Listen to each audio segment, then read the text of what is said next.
여러분, 오늘 아침 거울 속에 비친 자신의 얼굴을 자세히 들여다보신 적이 있습니까? 늘 보던 눈매, 익숙한 입술, 그리고 세월이 빚어놓은 주름들. 그런데 어느 날 갑자기 그 거울 속의 내가 아닌 것처럼 느껴진다면 어떨까요? 분명 내 몸이고 내 정신인데 내 의지와는 상관없이 육신이 따로 놀기 시작하는 그 공포. 평생을 가족의 밥상을 차리고 눅눅한 빨래를 햇볕에 말리며 자식들의 눈물 닦아주는 낙으로 살아온 우리네 어머니들. 그들에게 집은 세상에서 가장 안전한 요새여야 합니다. 하지만 만약 그 요새가 어느 날 갑자기 나를 잡아먹는 괴물로 변한다면 어떨까요? 도대체 영순 씨의 몸에 무슨 일이 일어나고 있는 걸까요? 분명 오른손을 뻗어 국자를 잡으려는데 손끝은 허공을 헛짚고 바닥으로 곤두박질 칩니다. 머릿속에서는 분명히 된장찌개에 두부를 썰어 넣어야지라고 명령하는데 발걸음은 엉뚱하게도 베란다 세탁기 앞으로 향해 멍하니 서 있습니다. 오늘 아침 65 영순 씨의 시간을 멈추게 한 이 기이한 정적. 이것은 단순한 노화의 증상일까요? 아니면 몸이 영혼에게 보내는 마지막 경고장일까요? 시청자 여러분, 오늘 우리는 한 여성이 평생을 바쳐 일궈온 일상이 무너져 내리는 과정을 통해 우리가 그간 나이 탓이라며 외면해왔던 중년 여성의 소리 없는 질병, 그리고 그 통증 이면에 숨겨진 잔혹한 진실을 마주하려 합니다. 영순 씨의 멈춰버린 부엌, 그곳에서 시작된 서늘하고도 가슴 시린 이야기를 지금 시작합니다. 이영순 씨는 올해로 딱 65입니다. 대한민국에서 이 나이대의 여성으로 산다는 것, 참으로 고달프고도 기묘한 일이죠. 남편은 3년 전 정년퇴직을 하고 집안의 거대한 가구처럼 거실 소파를 차지하고 있고 하나뿐인 딸은 시집가서 제 살길 찾기 바쁩니다. 남들은 영순 씨를 보며 부러운 듯 말합니다. 이제 자식 농사 다 지었으니 손주 재롱이나 보면서 편히 쉬면 되겠네. 하지만 영순 씨에게 쉰다는 말은 그저 사치일 뿐입니다. 아니, 어쩌면 세상으로부터 서서히 지워져 가고 있다는 공포의 다른 이름일지도 모릅니다. 내가 여기 왜 서 있지? 아까 분명 청소기를 돌리려고 했던 것 같은데 왜 걸레를 들고 있는 거야? 영순 씨는 거실 한복판에 멍하니 서 있습니다. 오른손에는 마른 걸레가 꽉 쥐어 있고 왼손에는 방금 냉장고에서 꺼낸 듯한 차가운 물병이 들려 있습니다. 그런데 자신이 왜 이곳에 서 있는지, 무엇을 하려 했는지 도무지 기억의 실타래가 풀리지 않습니다. 이런 일이 벌써 일주일째 반복되고 있습니다. 처음에는 그저 갱년기가 길게 가는 것이라 생각했습니다. 잠을 좀 설치고 환절기라 몸이 무거운 것이라고, 나이 들면 누구나 겪는 자연스러운 건망증일 뿐이라고 스스로를 수만 번 다독였습니다. 하지만 가슴 깊은 곳에서 차오르는 이 불안감은 지워지지 않습니다. 뇌혈관 어딘가가 막힌 것은 아닐까? 혹시 치매라는 잔인한 병이 내 머릿속을 갉아먹기 시작한 것은 아닐까? 그런 단어들이 머릿속을 스칠 때마다 영순 씨는 고개를 세차게 흔듭니다. 아니야, 내가 얼마나 똑똑하게 살았는데. 남들 대학 갈 때 나는 집안 살림 다 도맡아 하면서도 가계부 한 번 틀린 적 없는 사람인데 그럴 리 없어. 아이고, 내 정신 좀 봐. 물을 틀어놓고 대체 무슨 생각을 한 거야? 넘쳐 흐른 물이 싱크대 바닥을 적시고 슬리퍼 속으로 차갑게 스며들어서야 영순 씨는 정신을 차립니다. 허둥지둥 수도꼭지를 잠그는 손이 눈에 띄게 파르르 떨립니다. 손가락 마디마디가 뻣뻣하게 굳어 있습니다. 마치 남의 의지를 빌려 움직이는 고장난 기계 부속품 같습니다. 한국의 어머니들에게 부엌은 자부심의 상징이자 인생의 전부였습니다. 그런데 이제 그곳이 공포의 공간으로 변하고 있습니다. 익숙하던 양념통의 위치가 기억나지 않고 간장과 식초의 냄새조차 분간하지 못해 코를 킁킁거려야 하는 그 비참함. 영순 씨는 지금 자신의 세계가 밑바닥부터 무너져 내리는 소리를 듣고 있습니다. 밤이 되면 증상은 영순 씨를 더욱 집요하게 괴롭힙니다. 귀에서 B-하는 날카로운 금속성 이명이 들리기 시작하면 영순 씨는 이불을 머리 끝까지 뒤집어 쓰고 몸을 웅크립니다. 그럴 때마다 어둠 속에서 환영처럼 떠오르는 장면이 있습니다.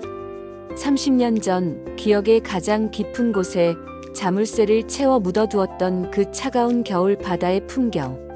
그리고 그곳에서 절규하며 놓쳐버린 누군가의 거친 손마디. 사람들은 흔히 몸이 아픈 것이 기력이 떨어지거나 영양이 부족해서라고 말하죠. 하지만 때로는 마음의 짐이 독이 되어 혈관을 타고 흐르기도 합니다. 영순 씨가 평생 가슴속에 응어리로 품고 살았던 한이라는 덩어리가 이제야 몸 밖으로 비명을 지르며 터져 나오고 있는지도 모릅니다.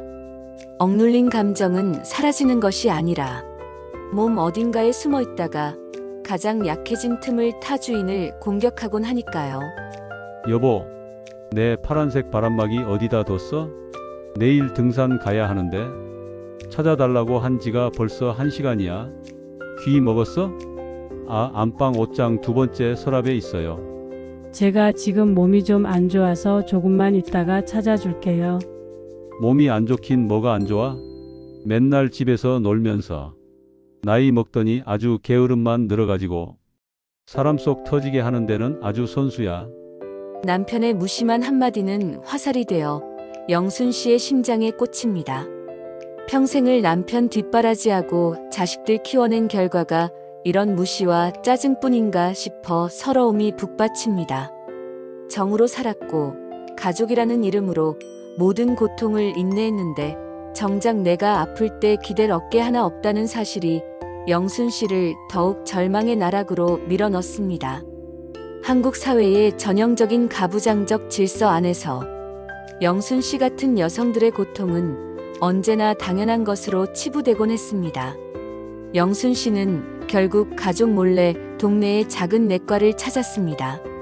하얀 가운을 입은 의사는 영순 씨의 흔들리는 눈동자를 유심히 살피고 청진기를 가슴에 갖다 댑니다. 이영순 씨, 최근에 어지러움이나 사물이 2개로 보이는 증상은 없으셨나요? 기억력 감퇴 속도가 너무 빠릅니다. 그리고 혈압이 위험 수준이에요. 이건 단순한 노화가 아닙니다. 당장 큰 병원 가셔서 뇌 MRI 정밀 검사부터 받아보셔야겠어요. 선생님, 저 혹시 치매인가요? 아니면 무슨 몹쓸 병이라도 걸린 건가요? 그냥 좀 피곤해서 잠을 못 자서 그런 거 아닐까요? 단순 과로라고 하기엔 신경학적 이상 증세가 너무 뚜렷합니다. 보호자분은 같이 안 오셨나요? 이건 혼자 결정하실 문제가 아닙니다. 보호자. 그 단어가 영순 씨의 가슴을 아프게 때립니다. 누군가의 보호자로, 누군가의 버팀목으로 평생을 살았는데 이제는 내가 누군가의 보호를 받아야 하는 나약한 존재가 되었다는 사실을 영순 씨는 도저히 받아들일 수가 없습니다. 병원 문을 나서는 영순 씨의 눈앞에 펼쳐진 햇살은 지나치게 눈부셔 오히려 잔인하게 느껴집니다. 영순 씨는 벤치에 앉아 한참을 소리 없이 울었습니다. 지나가는 사람들은 그저 흔한 할머니의 휴식이라 생각하며 무심히 지나쳐갑니다. 한국 사회에서 60대 여성의 눈물은 마치 투명 인간의 그것처럼 취급받기 일쑤입니다. 하지만 영순 씨의 몸속에서는 지금 거대한 해일이 일어나고 있습니다.